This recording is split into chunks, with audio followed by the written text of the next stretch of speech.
আসন্ন টিটিআইডিসি নির্বাচনকে কেন্দ্র করে রাজনৈতিক পারদ চড়ছে পাহাড়ে। পিছিয়ে নেই 25 নং নতুন বাজার মালবাসা কেন্দ্রের তিপ্রামথা প্রার্থী সুজয় উচুই। আজ যতনবাড়ি ভিলেজের মুসলিম কামি এলাকায় ঝটিকা সফর এবং বাড়ি বাড়ি প্রচার চালান তিনি।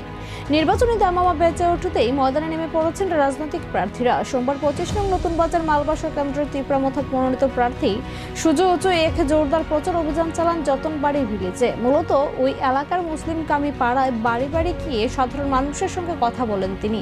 প্রচারের সময় দেখা গেল এক অন্য ছবি। প্রথাগত সভার চেয়েও ব্যক্তিগত সংযোগের উপর বেশি জোর দিচ্ছেন সুজয়। সাধারণ মানুষের ঘরে গিয়ে তাদের অভাব অভিযোগের কথা শুনেন তিনি। এলাকার উন্নয়ন এবং তিপ্রামথার লক্ষ্য ও আদর্শের কথা তুলে ধরে আসন্ন নির্বাচনে আশীর্বাদ ও সমর্থন প্রার্থনা করেন। এখন দেখার ভোটারদের এই ইতিবাচক সাড়া শেষ পর্যন্ত ব্যালট বক্সে কতটা প্রতিফলিত হয়।